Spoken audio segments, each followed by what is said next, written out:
Puji Tuhan, selamat malam Bapak Saudara, salam semuanya. Selamat berjumpa kembali malam hari ini. Kita akan bersama-sama kembali untuk belajar firman Tuhan. Malam hari ini kita akan melanjutkan materi pelajaran kita. Kita masih membahas tema tentang beribadah. Ya, ini temanya, ini bagian yang kedua tentang beribadah. Nah, Bapak Saudara, tadi malam sudah kita bahas tentang nilai-nilai ibadah, ya, dan itu harus dipahami dan dimengerti oleh setiap anak-anak Allah yang giat beribadah. Arti kata ibadah itu sebenarnya adalah melayani Allah atau to serve God, ya. Jadi melayani Allah. Jadi apapun bentuk acaranya, pastikan kita sedang melakukan sesuatu untuk Allah yang kita hadirkan di tengah-tengah dalam kumpulan jemaah tersebut. Di dalam ibadah, kalau bentuknya itu mungkin sebuah ibadah dalam gereja atau persekutuan atau kelompok sel dan sebagainya. Ya, pastikan motivasinya bukan untuk kepentingan keuntungan diri masing-masing. Ya, tapi semua yang beribadah itu harus diarahkan untuk mempersembahkan sesuatu yang terbaik, hal-hal yang baik untuk Tuhan yang kita rajakan di tengah-tengah ibadah kita tersebut. Amin. Nah, saudara, singkirkan semua motivasi-motivasi yang mengurangi nilai pengertian Anda ini tentang bagaimana sikap kita untuk memberi kepada Tuhan. Ya, itu jangan sampai dikurangi dengan adanya kepentingan-kepentingan yang bersifat pribadi di dalam kehidupan kita. Malam hari ini kita akan melanjutkan bagian berikutnya, ya. Kasih di dalam ibadah, ya. Nah, ternyata di dalam ibadah itu unsur utamanya adalah kasih.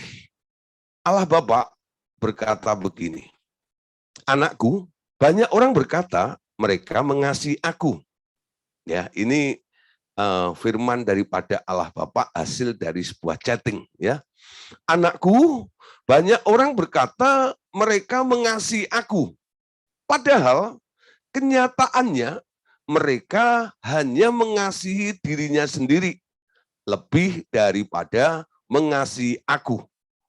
Mereka mencintai gagasan-gagasan mereka sendiri lebih dari pikiran-pikiranku.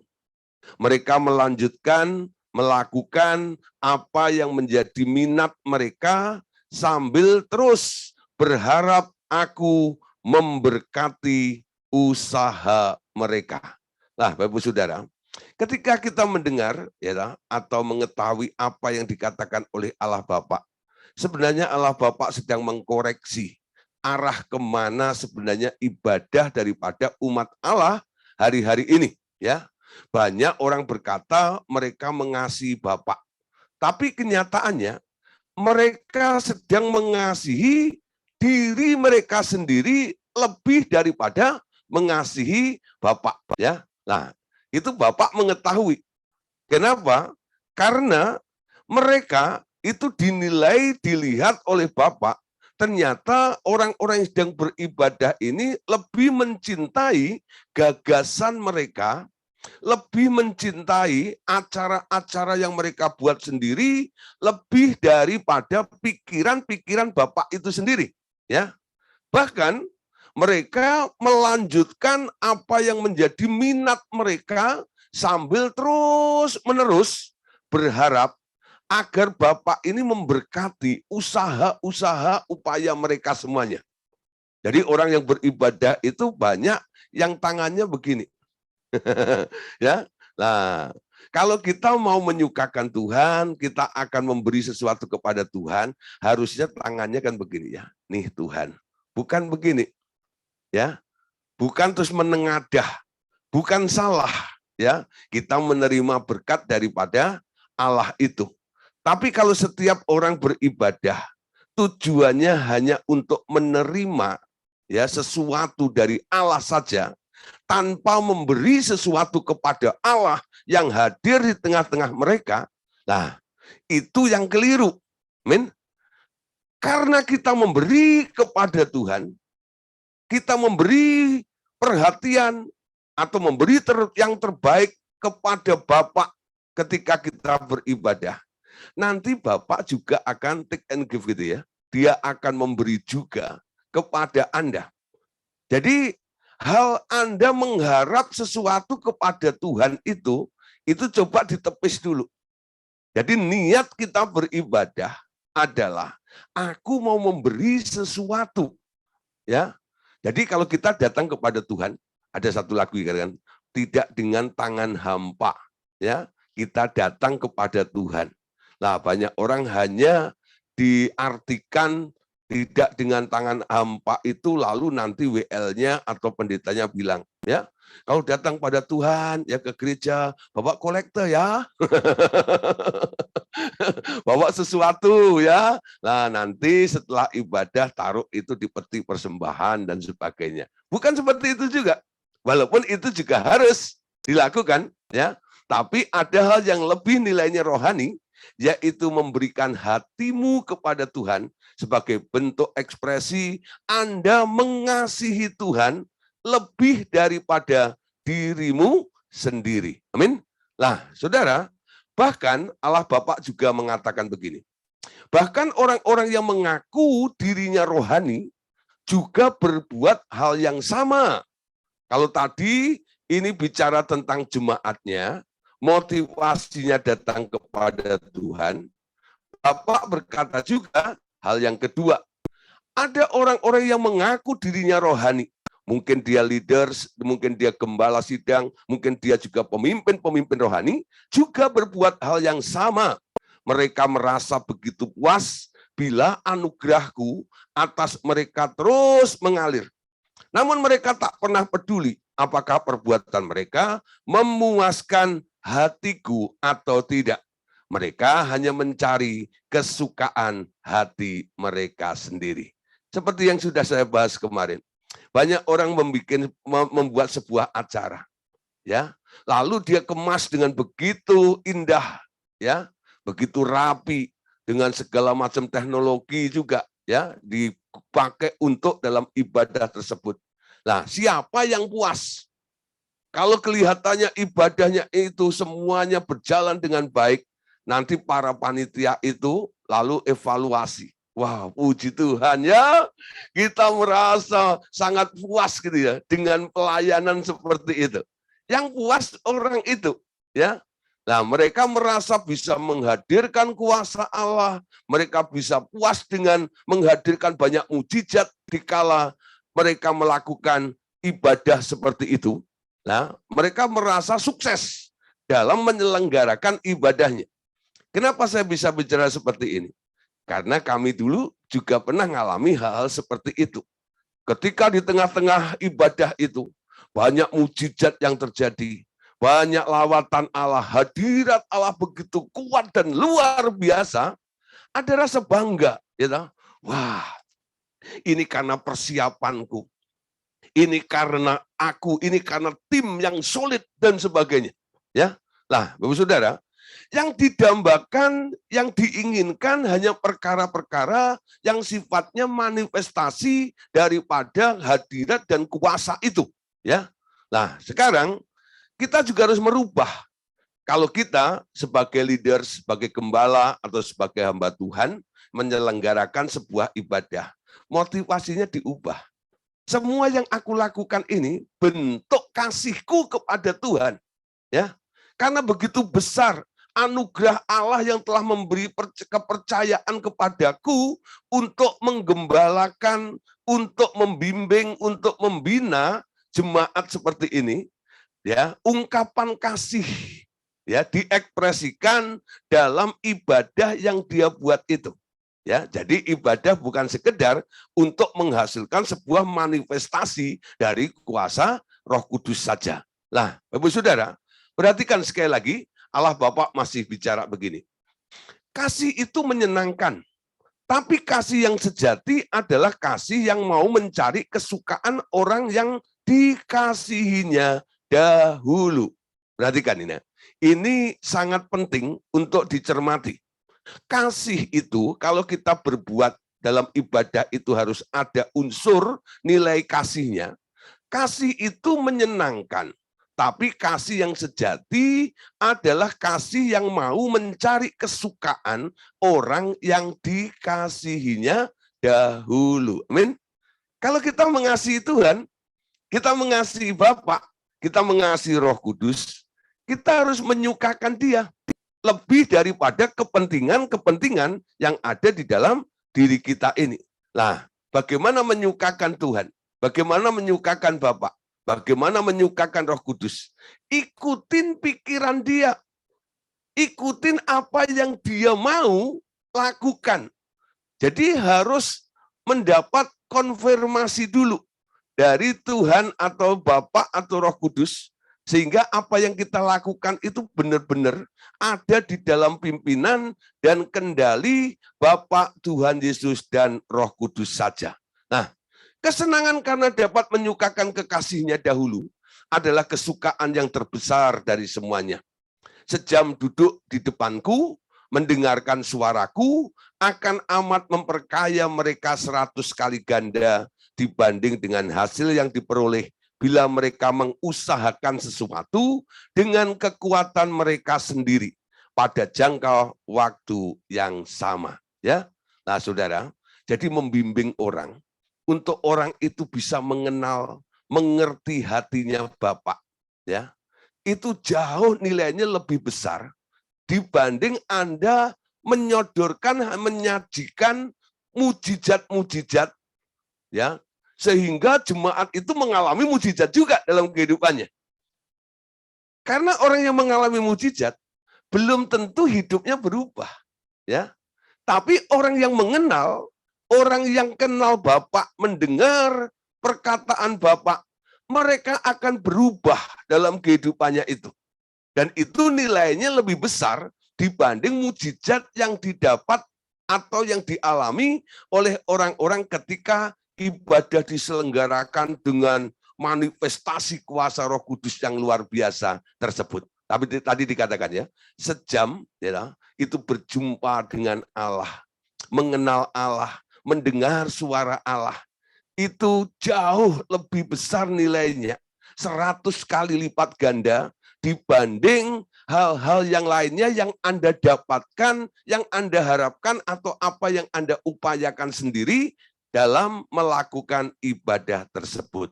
Nah, kita lihat ya, Ulangan pasal 10 ayat 12 sampai ayat yang ke-13. Perhatikan ayat ini.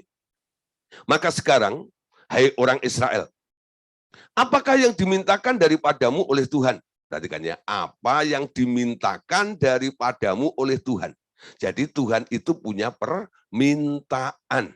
Ya, nah, Tuhan Allahmu selain dari takut akan Tuhan Allahmu, hidup menurut segala jalan yang ditunjukkannya, mengasihi Dia, beribadah kepada Tuhan Allahmu dengan segenap hatimu dan dengan segenap jiwamu, berpegang pada perintah dan ketetapan Tuhan yang kusampaikan kepadamu pada hari ini, supaya kamu baik keadaanmu. Ya, ini permintaan Tuhan.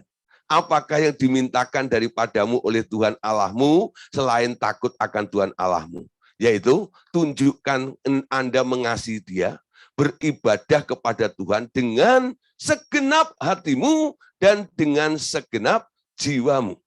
Orang yang melakukan ibadah dengan segenap hati dan dengan segenap jiwa, kalau dihayati dan dilakukan benar-benar sungguh-sungguh kepada Tuhan, itu akan menghasilkan nilai kasih yang luar biasa.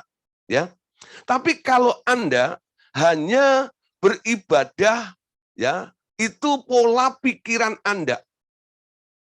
Anda berpikir, ya, oh ibadah itu begini, gini ya. Anda pikir, Anda rancang sendiri, tapi tidak keluar dari hatimu. Ya, hanya sebuah teori konsep belaka saja. Nah, itu tidak menghasilkan kasih. Karena apa? Dasar pikiran manusia itu penuh dengan intrik-intrik yang mencari untung biasanya. Ya, tapi kasih itu tidak mencari untung.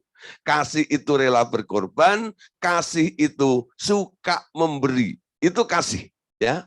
Kasih kepada Bapa dengan segenap hati dan dengan segenap jiwa. Bahkan dalam 1 Korintus pasal 16 ayat 22 dikatakan, siapa yang tidak mengasihi Tuhan, terkutuklah ia. Maranatha. Kenapa Paulus menulis seperti ini? Karena penting. Kita harus hidup mengasihi Tuhan. Orang yang tidak hidup dalam mengasihi Tuhan, walaupun dia melakukan ibadah, dia tergolong orang yang terkutuk. Ya, terkutuk itu sebenarnya. Nah, saudara, sekarang malam hari ini kita akan belajar ya dalam penyembahan, ya dalam ibadah kita ini, ketika orang menyembah Tuhan, ternyata ada 3 unsur yang kadang-kadang terjadi di dalam ibadah kita itu ya. Ada 3 unsur dalam penyembahan kepada Allah, yakni pujian, penyembahan, dan pemujaan. Atau dalam bahasa Inggrisnya praise, ya, worship, and adoration. Ya, jadi orang-orang yang datang pada Tuhan, dia melakukan ibadah. Biasanya 3 perkara ini itu dilakukan.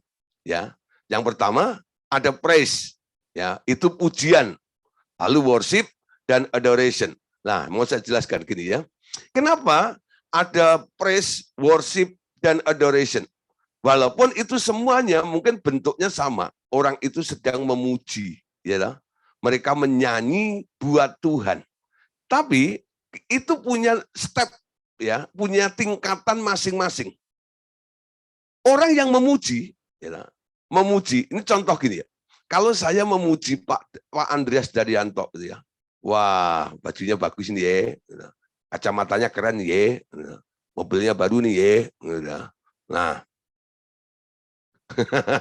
coba ya, ketika saya memuji mengangkat-angkat seperti itu, ada maunya ya?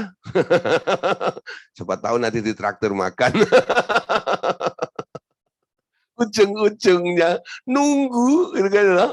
Nah, biasanya seperti itu. Hati-hati ya, ketika ada orang sedang memuji Anda. Ya, kalau pujian itu tidak tulus dari hatinya, pasti ada maunya itu. Ya, ada orang, wah kamu kaya ya, kamu banyak duitnya ya, wah rumahmu banyak ya. Terus selesai ngomong puji-pujian itu, ujung-ujungnya pinjemin duit dong. Ujung-ujungnya minta utangan, gitu. Pinjem duit ya. Lah, saudara. Jadi hati-hati. Ketika kita memuji Tuhan, kadang-kadang ada juga unsur begitu nyelip di dalam hati kita. Ya, oh Tuhanku dahsyat, oh Tuhanku luar biasa, Engkau ajaib Tuhan. Ya, kita memuji Dia ya, kita puji Tuhan dengan kebesarannya. Kenapa Anda katakan Tuhan itu dahsyat? Ujung-ujungnya apa? Tuhan Engkau dahsyat ya.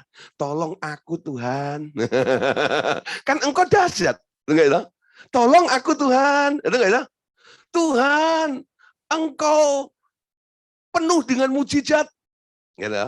Tidak ada yang mustahil bagimu. Tuhan sembuhkan penyakitku ya. Nah, ada unsur minta untuk ditolong oleh Dia setelah Anda memuji Dia. Amin. Ya, coba nih ya. Kadang-kadang kita juga begitu dengan Tuhan. Kita puji Dia, nanti setelah selesai langsung Tuhan ditodong seperti itu, ya. Nah, saudara, pujian itu seperti itu kadang-kadang. Kalau kita gambarkan di dalam bait suci, itu kan ada 3 tempat ya, ada halaman, ada ruang kudus dan ada ruang maha kudus, ya. Pujian itu adanya di halaman. Ku masuki gerbangnya dengan hati bersyukur, halamannya dengan pujian. Kataku hari ini harinya Tuhan, ku bersuka sebab Dia girangkanku ya. Nah, jadi pujian itu wah gedebrak, ramai gitu ya, ricuh. Nah, suasananya itu seperti di halaman. Kalau Anda perhatikan di ruang di bait suci itu ya, di halaman itu, di situ ada orang yang memotong binatang, kambing domba ada di situ semuanya. Keadaannya ramai seperti orang sedang menyanyi itu ya, gedebak, oh pakai drum dan sebagainya gitu ya, megah meriah seperti itu. Nah, tapi walaupun meriah, Itu sebenarnya baru ada di level halaman tadi. Nah, sekarang masuk yang kedua, yaitu setelah praise, worship, ya. Lah, worship itu masuk di ruang kudus. Di ruang kudus yang ada adalah misbah dupa, ya. Misbah dupa. Nah, di misbah dupa itulah orang boleh mulai memberikan penyembahan kepada Tuhannya, ya. Nah, di situ orang mulai menyembah. Bagaimana orang bisa menyembah Tuhan? Nah, saudara, manusia itu sebenarnya sombong, ya. Supaya bisa menyembah Tuhan, dia harus ditaklukkan dari kesombongannya itu. Tanggalkan. Kadang-kadang pujian-pujian yang kita naikkan kepada Tuhan itu mempersiapkan hati kita untuk kita mau takluk dan tunduk kepada Tuhan saja. Memberikan penyembahan kepada Tuhan. Itu namanya worship, ya. Nah, sujud menyembah kepada Tuhan. Nah, saudara, karena itu ada di ruang kudus, jadi motivasinya sudah agak benar, ya. Jadi kemauan dirinya, dia punya tekad hanya mau menyenangkan Tuhan saja. Itu tekadnya, ya. Tekad mau tunduk kepada Dia sehingga dia menyembah Tuhan. Amin. Nah, yang ketiga adalah adoration atau pemujaan. Pemujaan itu terjadinya ada di ruang Maha Kudus. Di ruang Maha Kudus tidak semua orang boleh masuk ke sana. Yang boleh masuk ke tempat itu hanya imam yang ditunjuk oleh Allah langsung, ya, ditunjuk oleh Allah langsung. Dan apa yang dilakukan oleh imam di sana, dia tidak punya keinginan sendiri lagi. Dia hanya menunggu sampai dia mendapatkan instruksi dari Bapak, ya, dari Tuhan. Ketika dia sudah mendapatkan instruksi, imam besar yang mendapat undi, yang ditunjuk oleh Allah masuk ke ruang Maha Kudus itu, dia keluar menyampaikan pesan itu kepada bangsa Israel. Nah, saudara, harusnya ya dalam ibadah kita ini harusnya ada 3 tahap ini, ya. Jangan hanya praise terus, jangan hanya worship terus, tapi kadang-kadang kita juga melakukan pemujaan kepada Dia, ya. Kita puja Dia sebagai Raja yang berdaulat di dalam kehidupan kita ini, dan kita tunduk kepada otoritas dan perintahnya saja. Nah, Bapak Saudara, apa yang terjadi sebenarnya penyembahan di surga? Dalam kitab Wahyu, ya, Yohanes yang dibuang ke Pulau Patmos, dia mendapat penglihatan. Yohanes menyaksikan penyembahan yang terjadi di surga. Dan itu harusnya menjadi model dari penyembahan kita yang ada di bumi. Yuk kita lihat ya ayatnya, apa yang ditulis oleh Rasul Yohanes ketika dia mendapatkan penglihatan atau mendapatkan pewahyuan, revelation dari Tuhan untuk melihat keadaan yang ada di surga. Ternyata di surga ada penyembahan juga. Wahyu 4 ayat 8-11. Keempat itu masing-masing bersayap 6. Sekelilingnya dan sebelah dalamnya penuh dengan mata dan dengan tidak berhenti-hentinya mereka berseru siang dan malam. Kudus, kudus, kuduslah Tuhan Allah yang Maha Kuasa, yang sudah ada dan yang akan datang. Dan setiap kali makhluk-makhluk itu mempersembahkan puji-pujian dan hormat dan ucapan syukur kepada Dia yang duduk di atas tahta itu dan yang hidup sampai selama-lamanya. Ya, jadi mereka mempersembahkan apa? Puji-pujian, hormat dan ucapan syukur sambil berkata siang dan malam. Kudus, kudus, kuduslah Tuhan. Ya. Jadi bukan mengharapkan sesuatu dari Tuhan, tapi hanya memuliakan Dia. Dia menghargai Allah yang kudus. Tentang eksistensi Allah kekudusan itu yang diangkat siang dan malam. Tuhan, Engkau kudus, kudus, kuduslah Tuhan Allah Maha Kuasa yang ada dan yang akan datang. Nah, Bapak Saudara, ini penyembahan yang ada di surga.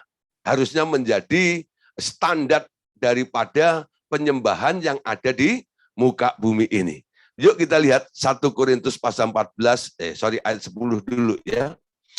Maka tersungkurlah ke-24 tua-tua itu di hadapan dia yang duduk di atas tahta itu, dan mereka menyembah dia yang hidup sampai selama-lamanya. Dan mereka melemparkan mahkotanya di hadapan tahta itu sambil berkata, ya Tuhan dan Allah kami, Engkau layak menerima puji-pujian dan hormat dan kuasa, sebab Engkau telah menciptakan segala sesuatu, dan oleh karena kehendak-Mu, semuanya itu ada dan diciptakannya.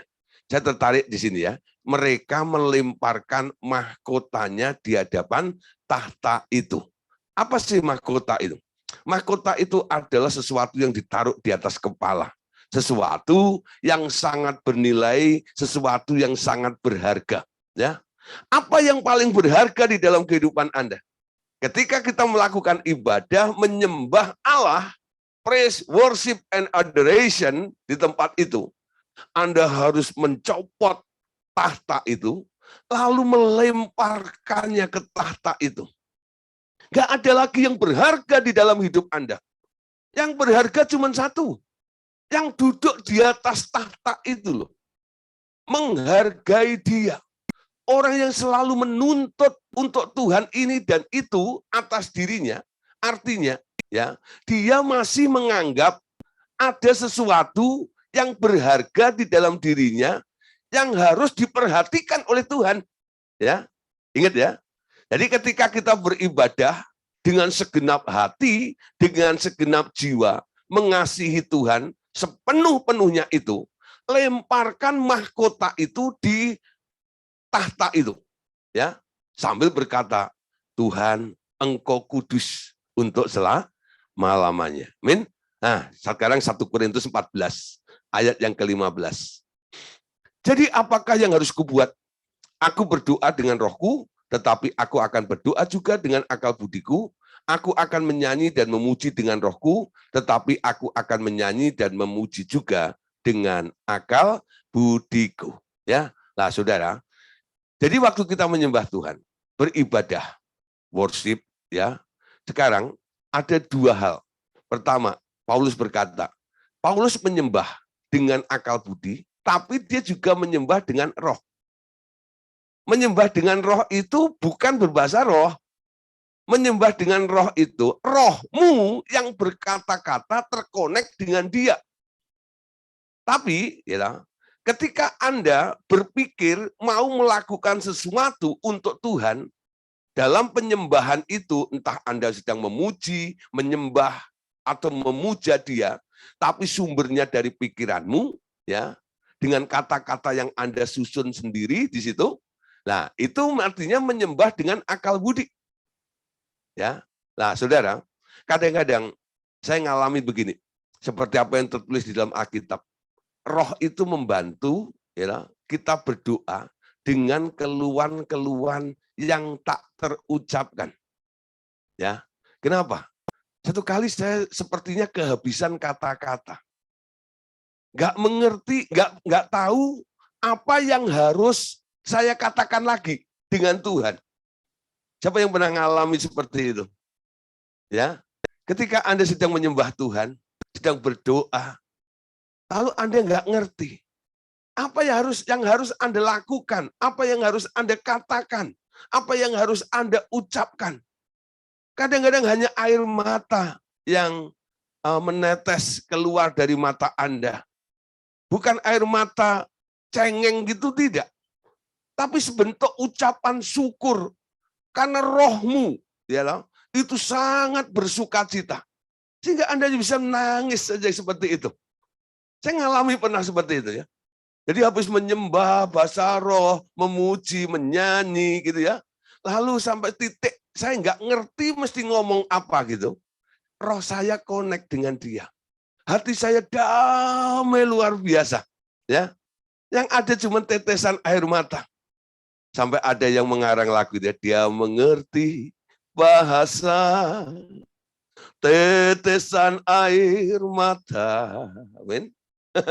Tuhan tahu, ya, setiap air mata yang keluar dari umat yang datang kepadanya dia tahu.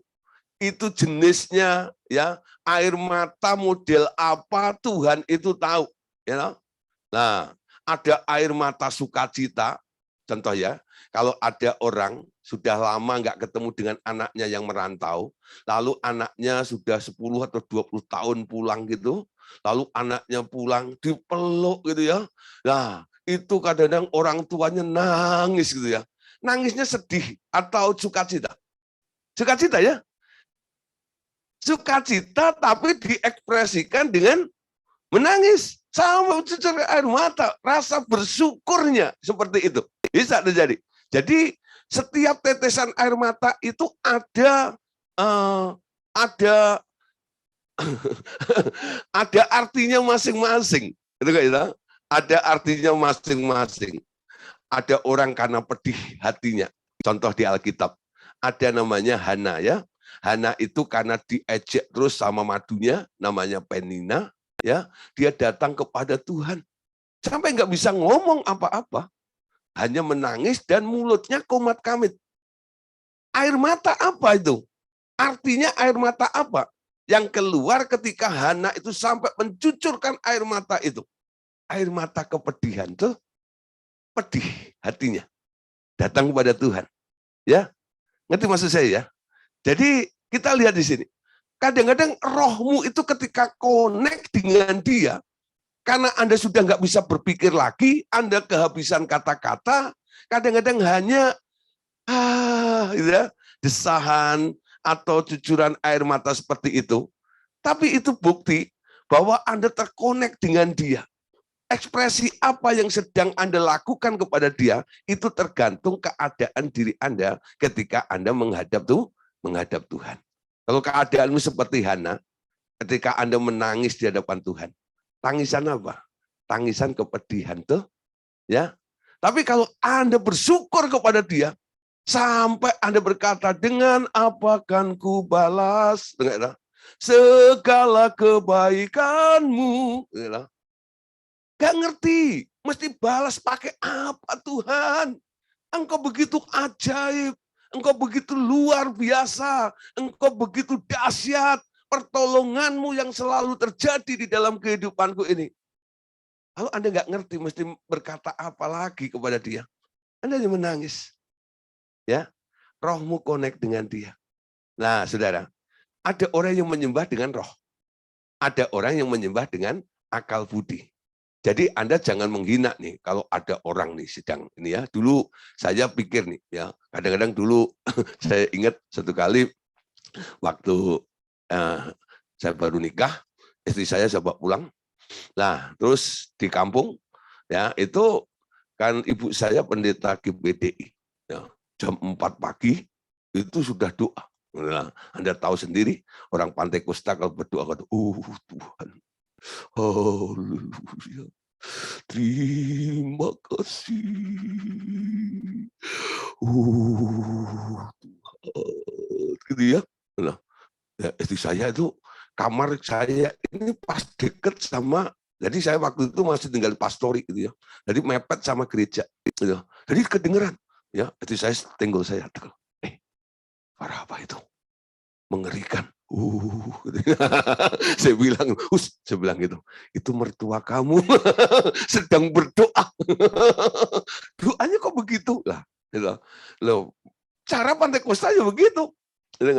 Nah, karena istri saya orang karismatik, kalau berdoa, hurra makanya sikan ayat takoran, sambil gini-gini, lah beda ekspresinya, enggak tahu. Nah, saudara, kadang-kadang kita nggak mengerti ya, kenapa dia begitu. Apa yang ada di hatinya. Betul? Kita nggak bisa menghina gaya orang Pantai Kosta berdoa seperti itu. Mungkin dengan gayanya seperti itu, dia tidak sedang berdoa dengan akal budinya. Tapi dia berdoa dengan rohnya. Sehingga hanya keluhan-keluhan atau geram erangan seperti itu. Tuhan. Haleluya, terima kasih. Ya, nah saudara, sekarang kita lihat. Itu kita bisa lihat nanti ya. Coba nanti kalau Anda mulai praktek, Anda sedang melakukan doa, menyembah, memuji dengan akal budimu atau dengan rohmu. Mulai praktekkan ya. Kalau otakmu masih jalan, ya, Anda masih berpikir mau melakukan ini, mau ngomong ini, berarti yang mengendalikan adalah pikiranmu, berarti pakai akal budi. Tapi kalau Anda sudah kehabisan kata-kata, tahu-tahu mengalir saja, ya toh? Nah, saya kadang-kadang satu kali ya, sampai saya itu bingung sendiri, gitu. Kok saya tadi bisa nerocos begitu, kenapa ya? Ya, lalu setelah ditanya, Pak Gideon, tadi Pak Gideon ngomong apa dalam doa itu? Habis ngomong itu saya lupa. Kenapa? Itu nggak muncul dari pikiran saya. Karena nggak saya pikirkan, bukan produk saya. Ketika ditanya apa yang saya katakan, saya lupa, saya nggak ngerti. Saya dikendalikan oleh roh untuk ngomong gitu dan sebagainya gitu ya. Nah, itu artinya apa? Luapan dari roh saya ketika saya connect dengan Tuhan. Amin. Nah, Bapak Saudara, jadi sekarang kita harus mulai belajar. Kalau kita beribadah, harus dengan segenap hati. Amin. Dengan nilai kasih yang luar biasa. Hatimu harus penuh dengan kasih kepada Tuhan. Amin. Nah, saudara, kemarin sudah saya katakan, di alam roh ini terjadi perebutan penyembahan. Ya, Bapak ingin disembah. Ternyata Lucifer juga pengen disembah juga. Nah, Lucifer ini mulai membelokkan penyembahan ini menurut caranya atau ide gagasannya Lucifer tersebut. Nah, penyembahan-penyembahan yang diajarkan oleh Lucifer itu kadang-kadang ada unsur yang disebut penyembahan berhala, ya. Jadi iblis menyesatkan manusia dengan membujuk, memaksa manusia menyembah Allah-Allah yang lain, hanya kecil, ya. Berhala adalah segala bentuk yang mewakili roh-roh yang dipuja manusia. Contoh dalam Perjanjian Lama, itu namanya terafim. Terafim itu adalah berhala yang dipuja di tiap-tiap rumah pada waktu itu. Nah, kalau sekarang istilahnya terafim itu, kalau orang Chinese ya, itu tepekong di rumah seseorang. Ya, nah, siapa yang punya tepekong? Di rumahnya yang masih punya tepekong gitu ya. Nah, itu artinya itu sama dengan terafim. Dan itu juga yang disebut berhala. Berhala itu adalah segala bentuk yang mewakili roh-roh yang dipuja oleh manusia. Anda lihat kalau Anda pergi ke Pulau Bali. Pulau Bali itu dikenal sebagai Pulau Dewata, ya. Itu jutaan dewa ada di situ. Nah, orang-orang Bali suka kadang-kadang itu ya, dia bersemedi ya untuk mendapatkan inspirasi. Tapi karena kiblatnya ya dia menggali tentang roh-roh ya, roh-roh Allah-Allah kecil itu. Makanya dia mendapat visualisasinya, mendapat gambarannya. Sehingga kalau Anda lihat ada banyak patung-patung ya di Bali itu. Kalau Anda tanya, nah ini patung apa? Dia ngomong gitu ya, dia bisa menceritakan, ini patung dewa ini. Ada patung tangan 1000, ada patung raksasa besar dan sebagainya. Lah, kok kamu tahu? Iya, ini ada di alam roh. Ya, lalu digambarkan dalam bentuk patung-patung yang ada di Bali itu. Nah, saya harap Bapak Saudara, kalau Anda pergi ke Bali, Anda jangan keluyuran ke tempat-tempat begitu. Nah, nanti ketika Anda melihat, ya tanpa Anda sadari, melihat bangunan atau patung-patung itu, tanpa sadar nanti hatimu mulai tertarik dan mulutmu mulai memuji dia. Wow, besar ya, bagus ya, ya. Nah, itu mulai memuji tanpa disadari. Ya. Jadi hati-hati kalau Anda pergi untuk jalan-jalan seperti itu, jangan Anda singgah di tempat-tempat itu. Bukan kita takut dengan patung, tidak. Roh yang ada dalam diri kita lebih besar dari semua roh-roh yang ada di dalam dunia ini. Kita tidak takut dengan patung-patung itu. Tapi kalau Anda mulai ada di tempat itu, dan Anda terlalu lama menikmatinya, Anda ditarik. Karena itu triknya si iblis. Ya, diawali dengan memuji. Bagus ya, lalu Anda mulai mengamati. Ketika Anda amati, apa yang terjadi? Itu bentuk daripada patung itu masuk dalam memori Anda ya. Nanti Anda tidur, walaupun Anda tidak melihat patung itu, Anda bisa membayangkan nggak? Bisa, betul ya? Anda bisa membayangkan. Kenapa Anda bisa membayangkan? Karena Anda pernah melihat. Nah, ini merupakan cara siasat daripada si iblis untuk apa? Membelokkan penyembahan yang harusnya hanya ditujukan kepada Allah, lalu mereka membuat duplikat-duplikat yang ada di dunia ini dan dikagumi. Lama-lama nanti, ya, Anda mulai beli ya souvenir. Nah, mereka selain ada patung yang besarnya itu, nah mereka bikin ya souvenir-souvenirnya. Nah, ini pura kecil gitu ya, patung Ganesha kecil dan ini dan sebagainya. Nah, Anda bawa untuk oleh-oleh. Ya, bawa ulang lalu Anda pakai untuk pajangan. Ya, Anda pakai untuk pajangan di situ. Nah, nanti anak Anda melihat itu dia tertarik juga, betul? Bagus ya, Mah. Ya, bagus ya, Mah. Lalu Anda mengiyakan lagi. Iya, gitu. Nah, saudara, Anda perhatiin ya. Ini jerat sebenarnya. Anda mulai mengakui keindahan daripada duplikat-duplikat dewa-dewi yang ada di alam roh yang telah ada di muka bumi ini dan Anda bawa masuk ke dalam rumah Anda. Nanti lama-lama anak-anak Anda itu mendengar kisah historis daripada tentang patung-patung yang Anda bawa itu ke rumah. Lalu mereka mulai tertarik untuk mempelajarinya. Ya, lebih dalam, lebih intens dia untuk mengetahui, bukan sekedar kagum, tapi mulai mengetahui maknanya apa, tujuannya apa, hebatnya ada di mana. Lah, saudara, ini sebenarnya racun yang disebar oleh iblis untuk menggeser penyembahan yang harusnya hanya untuk Allah saja. Gak heran, Tuhan Yesus Allah Bapa ini ya, ketika bangsa Israel ya dipimpin oleh Musa itu, dalam Keluaran pasal 20 ayat yang ketiga, ada satu perintah ya yang dikatakan begini. Jangan ada padamu Allah lain di hadapanku. Ya. Jangan ada padamu Allah lain di hadapanku. Jangan menyimpan. Nah, untuk detailnya nanti kita akan bisa bicara tentang barang tumpas. Hal-hal itu kalau Anda nanti mulai terikat dan terjerat, akan terjadi penumpasan di dalam diri Anda. Kenapa? Karena Anda melanggar apa yang dilarang oleh Tuhan. Jangan ada padamu Allah lain di hadapanku. Jadi souvenir-souvenir itu Anda harus waspadai. Enggak semua sih souvenir dari tempat-tempat tertentu itu disebut patung atau berhala. Tapi ada kemungkinannya menyusup. Ya, Anda tidak paham, Anda tidak tahu, Anda tidak mengerti, lalu karena Anda tertarik, lalu Anda bawa pulang ke rumah Anda, sehingga di rumahmu ada namanya berhala itu. Ya, jangan ada padamu Allah lain di hadapanku.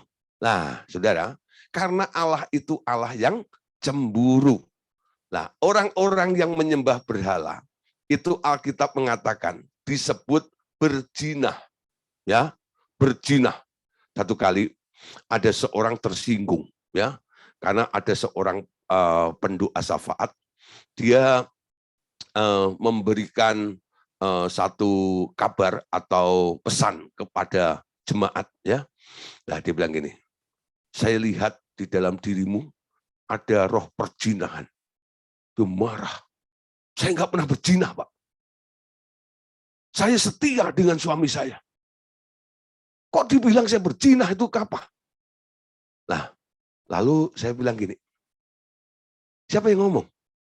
Itu pendoa syafaat itu. Lalu disebut namanya, saya kenal orang itu. Orang itu nggak sembarangan dalam nubuatan atau penglihatan. Ya, Dia sangat hati-hati dan dia juga orang yang cinta dengan Tuhan. Lalu saya bilang begini, Bu, ya mungkin ada benarnya yang dikatakan dari pendoa syafaat itu tentang apa yang ada di dalam ibu. Tapi menurut pengakuan ibu nggak pernah berzina kan? Saya percaya ibu nggak berzina. Ibu orang setia dengan suami ibu.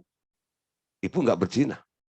Nggak ada laki-laki lain di rumah Anda atau di hati ibu atau di pikiran ibu kecuali suami ibu. Betul? Iya Pak. Tapi saya heran kenapa dia bilang ada roh perzinahan di dalam diri saya. Nah Bu, jangan-jangan yang dilihat oleh pendoa itu perzinahan rohani, Bu. Hah? Apa itu Pak perzinahan rohani? Perzinahan rohani itu adanya Allah lain selain Allah yang ada di hatimu. Allah itu Allah yang cemburu. Sehingga dia berkata, jangan ada padamu Allah lain di hadapanku, karena aku cemburu. Ya, nah, mungkin ibu sedang memuja sesuatu. Mungkin ibu baru kagum dengan sesuatu. Coba Bu, tanya Roh Kudus. Supaya Roh Kudus mengingatkan, memberitahu, apa sebenarnya? Kenapa saya ditegur berzina seperti itu? Apa sebenarnya? Hal apa, dalam hal apa ini? Ya, tentang apa ini? Minta Roh Kudus. Ya. Nah, akhirnya dia nurutin, Saudara. Ya, dia nurutin, lalu dia berdoa, Roh Kudus nyatakan. Kenapa saya dibilang berzina ini? Ya, secara fisik enggak. Secara roh mungkin. Apa ini maksudnya? Lalu Roh Kudus mengingatkan, Saudara. Ya, ternyata itu barang enggak terlalu besar. Anting, Saudara. Ya, anting. Nah, anting-anting. Ya, yang ada model ya toh. Jadi ini ada anting-anting gitu loh. Nah, anting-anting ini ada bentuknya. Ya, bentuknya saya agak lupa bentuknya. Pokoknya ada bentuknya di situ. Lalu Roh Kudus menegur, enggak ya? Nah, jangan itu anting-anting itu. Masa Pak anting-anting itu seperti ini? Coba sekarang, ya toh. Cek. Ini dari mana? Ini warisan, Pak. Warisan dari mana? Dari emak. Ya. Wah, emakmu mana? Udah mati. Bingung juga nih ya, udah mati. Jadi saya suruh tanya emaknya udah mati nih. Nah ini gimana nih ya, kalau macam. Saya bilang gini, oke lah. Kalau Roh Kudus menyatakan, nurut saja ya. Nurut saja. Nah kadang-kadang kita selalu mengejar ya, alasan konkretnya itu apa. Kalau Roh Kudus menyatakan, nurut saja. Walaupun menurut Anda itu tidak. Nah, itu artinya Anda mengasihi Allah, ya. Hormat kepada Allah. Kalau ada hal-hal yang dipandang oleh Roh Kudus itu sesuatu yang unclean, najis, ya. Mungkin itu disebut berhala juga dan Anda dinyatakan sebagai berzina seperti itu, nurut aja dengan Roh Kudus. Coba nanti malam berdoa ya. Tuhan, aku mau dengan segenap dan sepenuh hati. Saya nggak mau ada ilah lain di dalam diriku ini kecuali Engkau. Kalau ada Roh Kudus nyatakan, aku mau nurut, aku mau patuh, aku mau taat. Kalau ada hal-hal yang masih di rumah saya ini yang harus dibersihkan, aku rela untuk dibersihkannya. Amin. Nah, Saudara, Yeskiel pasal 23 ayat 37. Yuk kita baca sama-sama ya. Sebab mereka berzina, tangan mereka berlumuran darah dan mereka berzina dengan menyembah berhala-berhalanya. Bahkan anak lelaki mereka yang dilahirkan bagiku dipersembahkan sebagai korban dalam api kepada berhala-berhalanya menjadi makanan. Ya, berzina dengan menyembah berhala. Nah, Saudara, Ulangan pasal 32 ayat 21.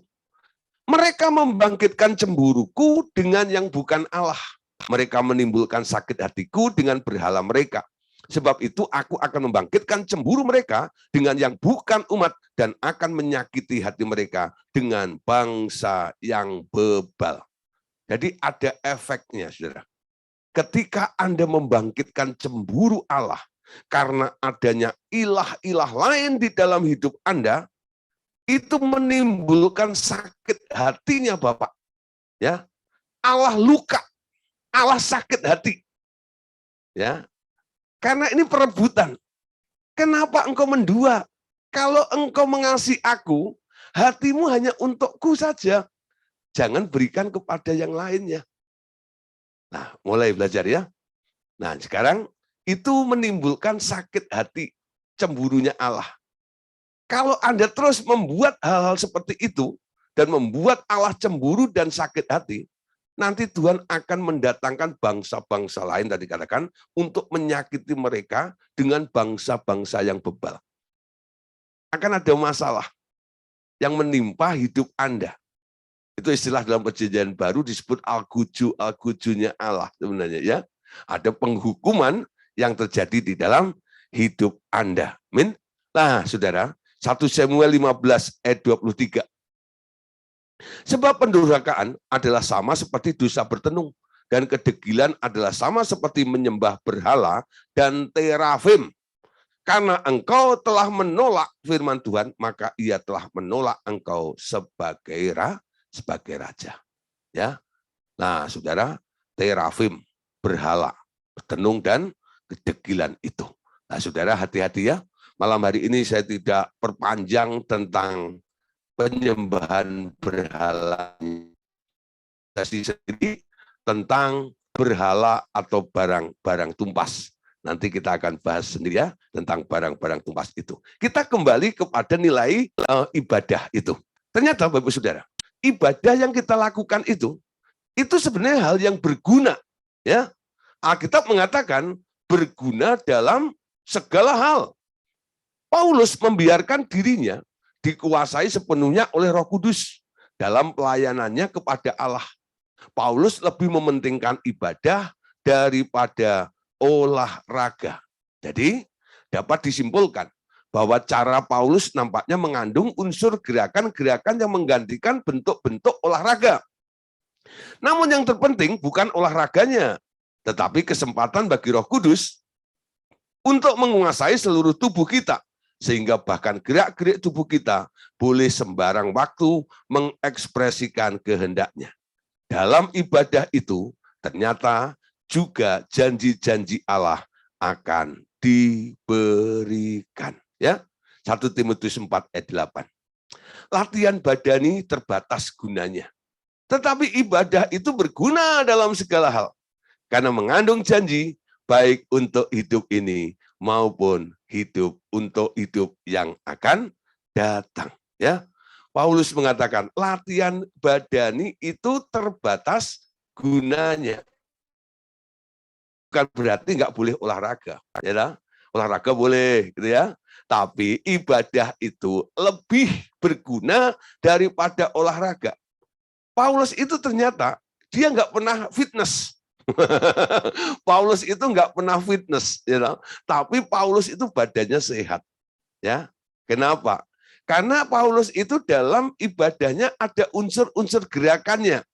Ya, mungkin Paulus itu termasuk golongan aliran karismatik gitu ya. Jadi kalau memuji Tuhan itu angkat tangan, dia menari, dia melompat bersukacita seperti Daud menari, seperti Daud melompat dan sebagainya, ya.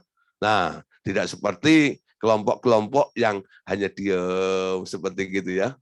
Itu yang dilakukan oleh Paulus. Jadi walaupun Paulus tidak olahraga secara khusus, tapi dalam ibadahnya ada unsur gerakan-gerakan itu membuat dia juga ototnya itu jadi kuat juga ya.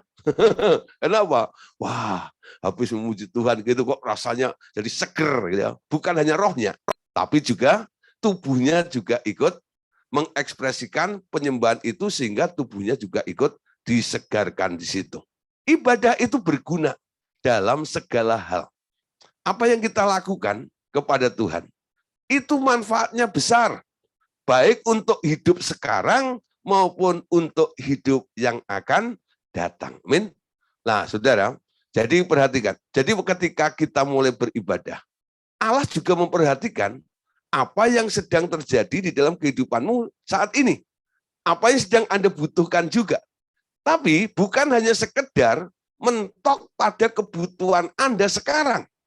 Ibadah itu mengandung janji untuk hidup yang akan datang juga. Amin. Kasihmu kepada Tuhan itu membawa nilai kekal. Amin. Nah, hal kebutuhan-kebutuhan yang dicukupkan oleh Allah selama Anda di bumi ini, itu selesai kalau Anda mati. Tidak Anda bawa lagi. Jadi untuk hidup sekarang itu namanya. Nah, untuk hidup-hidup yang akan datang, itu ibadah ada fungsinya. Karena orang yang beribadah itu adalah mengekspresikan, memberikan sesuatu yang indah, yaitu hati yang mengasihi kepada Tuhan itu. Nah, kita lihat ya, apa yang dikatakan oleh Paulus ini ketika dia beribadah. 2 Korintus 5 ayat 13. Sebab jika kami tidak menguasai diri, hal itu adalah dalam pelayanan Allah. Dan jika kami menguasai diri, hal itu adalah untuk kepentingan kamu.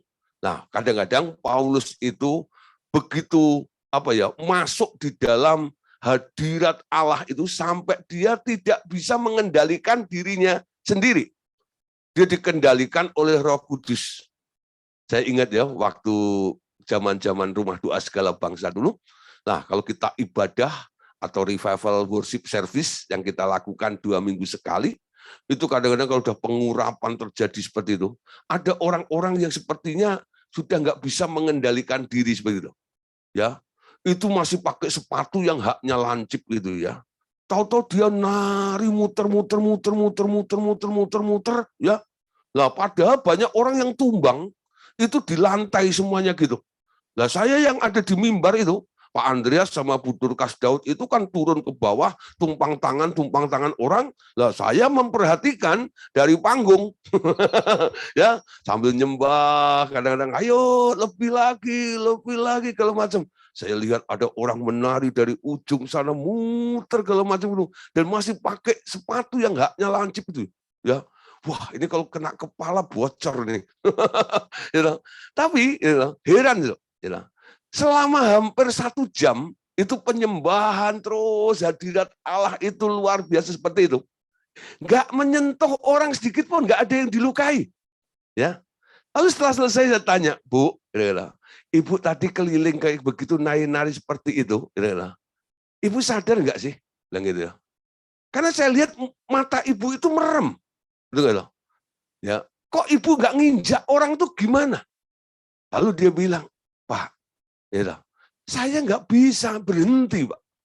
Sebenarnya saya itu malu. Ya. Sebenarnya saya itu malu. Ya. Tapi saya nggak kuasa menahannya. Ya saya ngikut aja. Semakin saya tahan, itu semakin kuat sekali dorongan itu. Ajaan itu. Gerakan itu. Nah, itu ibu itu ya. Terus satu kali lagi saya punya teman, ketika saya menikah, itu pengerja-pengerja rumah dua segala bangsa memanfaatkan situasi. Banyak orang yang saya undang, ternyata dalam pernikahan saya disebar undangan, undangan seminar. Jadi mereka nebeng. Nah, saudara kejaring nih orang-orang teman-teman saya yang di luar, yang belum kenal pelayanan RTM. Lalu ikutlah seminar seminar dunia roh. Ya, seminar dunia roh di Bank Deka Green Garden. Nah, namanya Ibu Yeni.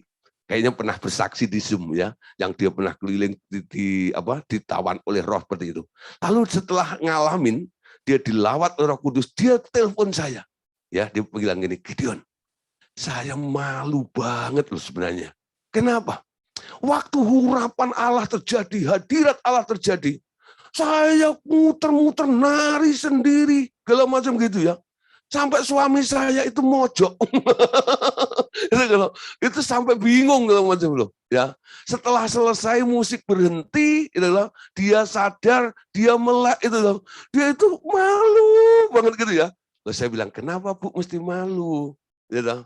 Itu kan Ibu tidak sedang action sendiri. Roh Kudus ya sedang melakukan sesuatu ke dalam Ibu pastinya.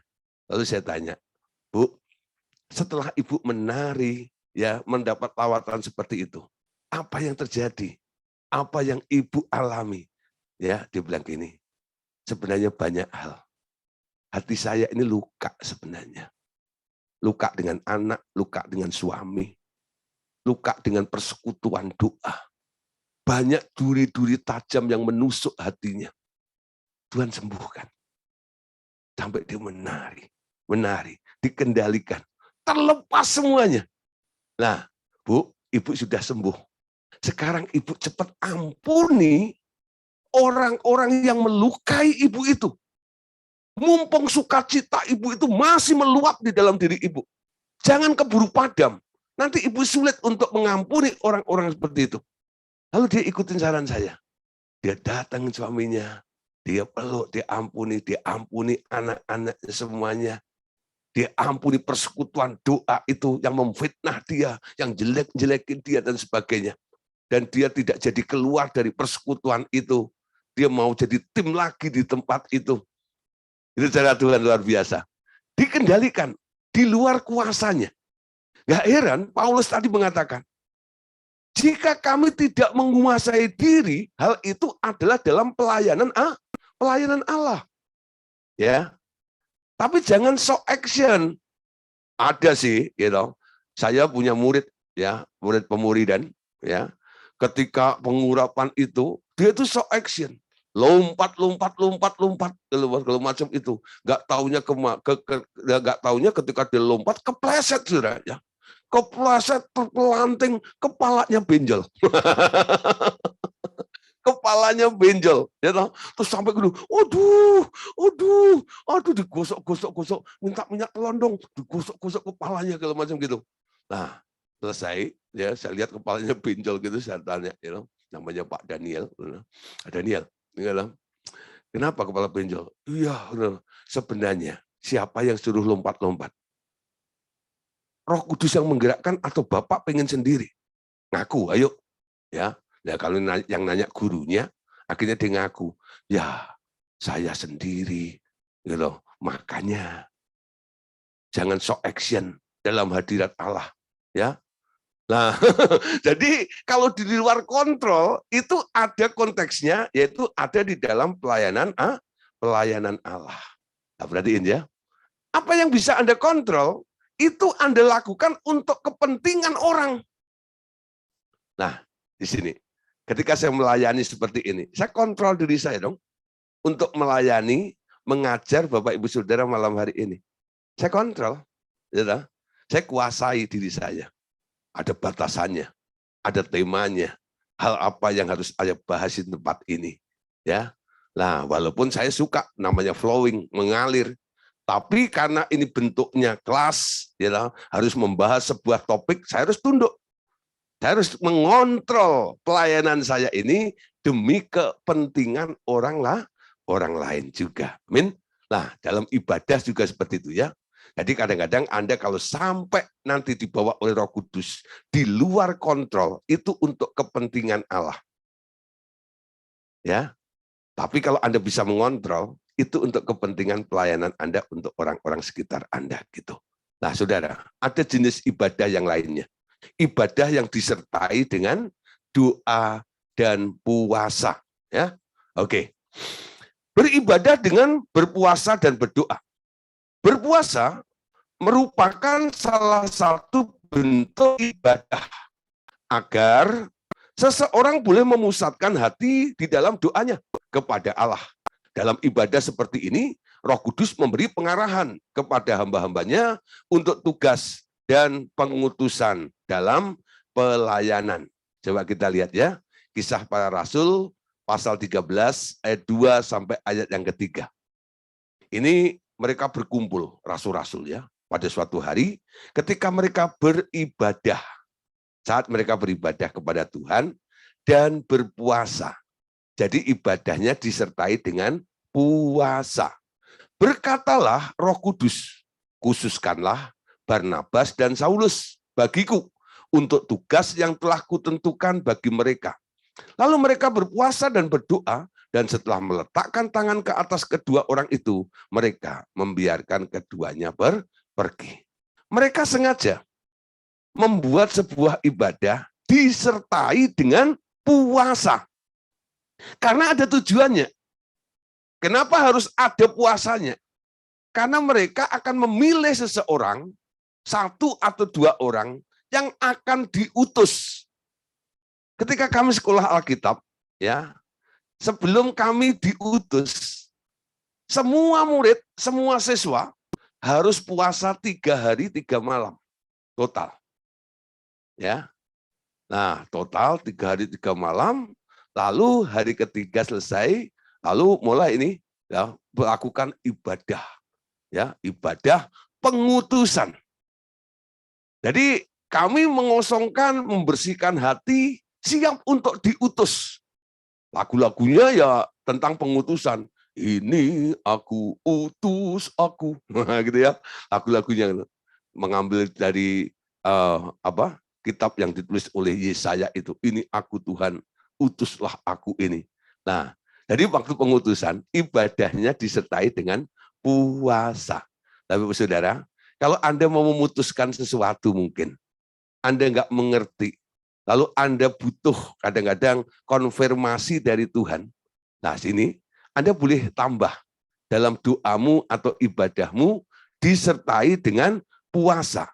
Setelah mereka puasa dalam ibadah itu, Roh Kudus mengkhususkan, menunjuk Barnabas dan Saulus sebagai tugas yang ditentukan bagi mereka. Jadi mereka itu nggak asal pilih.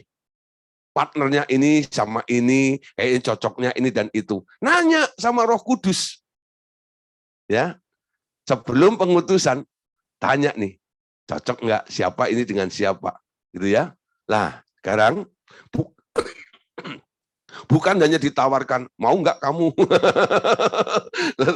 Nah, jadi jangan begitu, ya. Harus benar-benar sebagai leaders, ya, kita harus mulai peka, ya. Siapa, diutus kemana, untuk apa, dan sebagainya. Ya, Matius 9 ayat 15. Ya, baca lanjut. Jawab Yesus kepada mereka, dapatkah sahabat-sahabat mempelai laki-laki berduka cita selama mempelai itu bersama mereka? Tetapi waktunya akan datang mempelai itu diambil dari mereka, dan pada waktu itulah mereka akan berpuasa. Ya, satu kali ahli Taurat, orang-orang Farisi ini, dia menegur Tuhan Yesus. Muridmu tuh nggak pernah diajarin puasa. Saya lihat kemarin makan di pesta Kana. Kemarin makan di tempatnya Sakius. Kemarin makan di tempatnya Lydia. Kemarin makan di sana. Makan, ciak terus. Ya. Jadi Tuhan Yesus mirip orang Cina. Kemana-mana ciak. Makan. Nomor 1, makan. Kapan puasanya? Lalu Tuhan Yesus bilang ini. Ya, jawabannya luar biasa. Ya. Dapatkah sahabat-sahabat mempelai laki-laki berduka cita selama mempelai itu bersama mereka? Artinya apa? Saat ini muridku nggak perlu puasa. Kenapa? Dia sedang bersama mempelai laki-laki. Nanti akan ada waktunya. Kalau mempelai itu diambil dari mereka, dan pada waktu itulah mereka akan berpuasa. Nah, ini menjadi standar. Kapan saatnya Bapak Ibu Saudara berpuasa? Kalau Anda sedang terhubung terus dengan Tuhan, Anda nggak perlu puasa. Tapi kalau Anda merasa kehilangan Tuhan dalam dirimu, doa rasanya mentok sampai plafon, nggak nembus surga. Nah, di situ Anda nggak cukup hanya berdoa, tambah dengan puasa. Jadi puasa itu sebenarnya tanda berduka cita. Puasa itu tanda berduka cita karena kehilangan koneksi dengan Tuhan. Amin. Jadi ngerti ya? Jadi kalau Anda butuh sesuatu dari Tuhan seperti pengutusan, Tuhan intervensi, tambah dengan puasa. Kalau rasanya doa Anda itu jauh dengan Tuhan, hubunganmu dengan Tuhan, Anda saatnya berpuasa. Nah, puasa harus berapa hari? Terserah, dipimpin oleh Roh nanti. Kalau Roh Kudus itu memimpin, menyuruh Anda untuk berpuasa 2 hari, ya cukup 2 hari. Kalau Roh Kudus bilang 3 hari, ya 3 hari. Sampai Anda menembus. Saya punya teman, namanya Freddy Sitompul. Ya, lah satu kali dia itu mengalami kekeringan dalam kerohaniannya itu. Lalu ada pergumulan juga dalam hidupnya. Dia lari ke Ungaran. Ya, lalu dia berdoa dan berpuasa di sana. Berapa lama? Dia tidak targetkan. Dia bilang gini, sampai Tuhan menjawab saya. Berapa hari? 40 hari. 40 hari dia puasa. 40 hari Tuhan jawab. Saya pernah lakukan puasa di Ungaran, ya, setiap bulan 3 hari. Sampai 4 kali, artinya 4 bulan. Ya, sebulannya 3 kali. Jadi 3 kali 4, 12 hari ceritanya, tapi kepotong, gitu ya, nggak ngedur. Di hari ke-12 itu, Tuhan menjawab doa saya, pergumulan saya. Saya mengerti maunya Tuhan. Saya berhenti puasa. Jadi puasa itu kebutuhan. Ketika Anda merasa jauh dari Tuhan, itulah saatnya Anda berpuasa. Amin. Jadi puasa itu bukan rombongan gitu. Ya, tapi kalau Anda sebagai tim kadang-kadang ya, ada sesuatu yang harus dikerjakan bersama-sama. Lalu perlu didukung dan Anda terlibat dan ada program berpuasa, ya Anda boleh ikut ada di situ karena Anda sebagai teamwork dan leadernya yang mendapat dari Tuhan untuk berpuasa. Itu beda, ya. Tapi secara personal, ya, kapan Anda puasa? Ketika Anda butuh supaya bisa terkonek kembali dengan Tuhan itu. Amin. Nah, saudara, Kisah 14 ayat yang ke-23. Yuk baca. Di tiap-tiap jemaat rasul-rasul itu menetapkan penatua-penatua bagi jemaat itu. Dan setelah berdoa dan berpuasa, mereka menyerahkan penatua-penatua itu kepada Tuhan yang adalah sumber kepercayaan mereka. Amin. Nah, sekarang bagaimana orang Kristen berpuasa? Pada umumnya Anda harus menetapkan dahulu ya berapa lama Anda berpuasa. Anda yang melakukan itu sehari, 3 hari, seminggu, 21 hari, atau 40 hari, tergantung beratnya beban persoalan yang Anda hendak bawa kepada Tuhan. Ini untuk pelatihan pertama ya. Anda mulai menetapkan.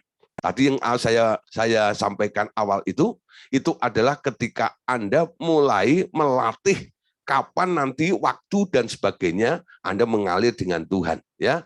Nah, terus berbagai cara orang berpuasa.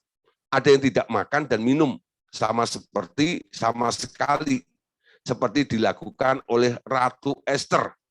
Cara ini sebaliknya tidak melebihi 3 hari karena ada bahaya pelengketan usus kalau terlalu lama. Ada puasa cara Daniel, yakni hanya makan sayur-sayuran saja atau vegetarian. Ada puasa di mana orang tak makan apa-apa, tetapi minum air putih saja. Diduga Tuhan Yesus berpuasa cara seperti ini. Atau sebagai pengganti air putih, ada yang meminum jus buah tanpa gula. Pakai waktu sebanyak-banyaknya, terutama gantikan waktu-waktu makan dengan mendengar suara Tuhan. Selebihnya, sembah dan kasihi Dia dengan segenap hati. Itu cara-cara berpuasa. Nah, saudara, selanjutnya ya bagian terakhir, ibadah itu penuh dengan kuasa. Puji-pujian adalah pengagungan nama Allah dan oleh karenanya kuasa Allah terlepas. Kuasa itu akan terasa mengalir di tubuh Anda juga. Namun, menyembah Allah bukan untuk tujuan memperoleh kuasanya, tetapi memperoleh petunjuk melalui firman-Nya. Ingat nih, ya. Bila penyembahan yang lama bermotivasi memperoleh kuasanya, akan terulang lagi kesalahan yang lama, yakni pengurapan akan turun ke daging kita. Ya, Matius 17 ayat 19 sampai ayat yang ke-21. Kemudian murid-murid Yesus, dan ketika mereka sendirian dengan dia, bertanyalah mereka, mengapa kami tidak dapat mengusir setan itu? Ia berkata kepada mereka, karena kamu kurang percaya. Sebab aku berkata kepadamu, sesungguhnya sekiranya kamu mempunyai iman sebesar biji sesawi saja, kamu dapat berkata kepada gunung ini, pindah dari tempat ini ke sana. Maka gunung ini akan pindah dan takkan ada yang mustahil bagimu. Jenis ini tidak dapat diusir kecuali dengan berdoa dan puasa. Ini kelanjutan ayat tadi, ya. Terus, saudara, Mazmur 22 ayat 4. Padahal engkaulah yang bersemayam di atas puji-pujian orang Israel.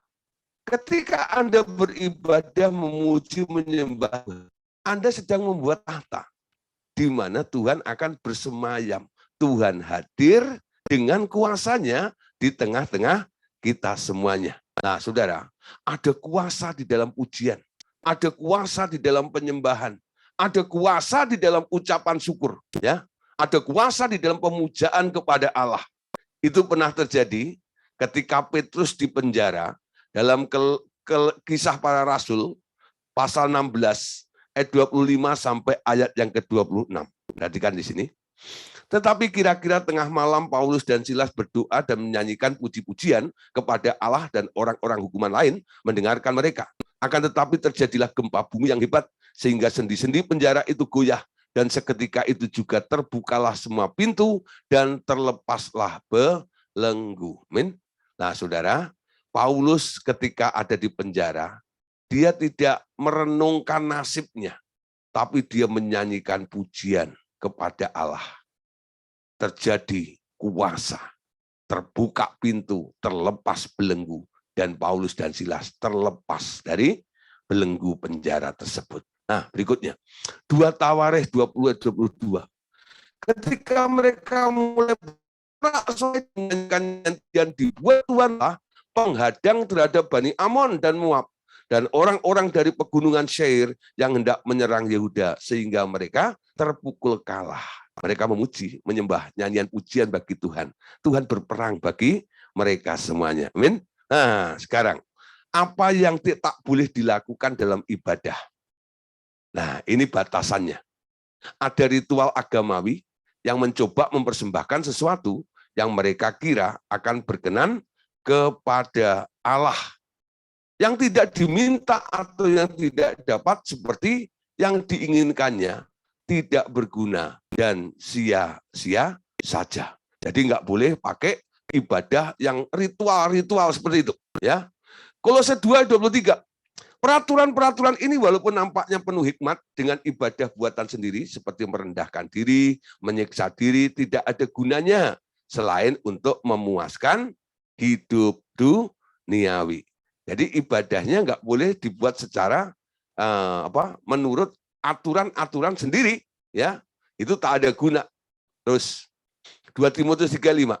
Secara lahiriah mereka menjalankan ibadah mereka, tetapi pada hakikatnya mereka memungkiri kekuatannya. Nah, kalau Anda lihat seperti ini, di sini dikatakan, jauhilah mereka itu. Jangan ikut. Amin. Nah, Ibrani 10:25. Janganlah kita menjauhkan diri dari pertemuan-pertemuan ibadah kita seperti dibiasakan oleh beberapa orang, tetapi marilah kita saling menasihati dan semakin giat melakukannya menjelang hari Tuhan yang mendekat.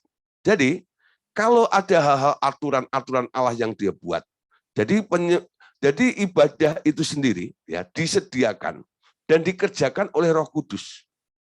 Baik doa, puji-pujian, sukacita, dan tertawa di hadirat Allah. Juga ucapan bibir kita, Roh Kuduslah yang mempersiapkannya. Demikian pula tubuh kita sebagai persembahan yang berkenan. Dia pula yang akan menguduskannya. Ya, Roma 8 ayat 26. Demikian juga Roh membantu kita dalam kelemahan kita, ya. Sebab kita tidak tahu bagaimana sebenarnya harus berdoa, tetapi Roh sendiri berdoa untuk kita kepada Allah dengan keluhan-keluhan yang tak terucapkan. Tadi sudah saya jelaskan tentang ini, ya. Ibrani 13:15. Sebab itu marilah kita oleh Dia senantiasa mempersembahkan korban syukur kepada Allah, yaitu ucapan bibir yang memuliakan namanya. Yesaya 61 ayat 3. Untuk mengaruniakan kepada mereka perhiasan kepala ganti abu, minyak untuk pesta ganti kain kabung, nyanyian pujian ganti semangat yang pudar. Mereka pohon tarbantin kebenaran, tanaman Tuhan untuk memperlihatkan keagungannya. Ya, ada 2 ayat lagi kita baca. Matius 21:16. Lalu mereka berkata kepadanya, engkau dengar apa yang dikatakan anak-anak ini? Kata Yesus kepada mereka, aku dengar. Belum pernahkah kamu baca dari mulut bayi-bayi dan anak-anak yang menyusu, engkau telah menyediakan puji-pujian. Jadi disediakan oleh Allah ya. Ayat penutup ya. Roma 11 ayat 36. Sebab segala sesuatu adalah dari Dia dan oleh Dia dan kepada Dia, bagi Dialah kemuliaan sampai selama-lamanya. Nah, saudara, jadi beberapa ayat terakhir tadi itu ayat pelengkapnya tentang apa yang dikerjakan oleh Roh Kudus. Dasarnya ayat-ayat itu semuanya. Nah, saudara, malam hari ini tentang ibadah sudah kita selesaikan ya. Besok kita akan membahas tema yang baru. Temanya adalah hadirat Allah. Ya, tentang hadirat Allah. Nah, kita akan gali tentang hadirat Allah. Banyak orang kadang-kadang mau tinggal di dalam hadirat Allah, mau menikmati hadirat Allah. Hadirat Allah itu apa sih sebenarnya? Nah, besok kita akan bahas bersama-sama. Jangan sampai ketinggalan. Tuhan Yesus memberkati kita semuanya. Amin. Yuk,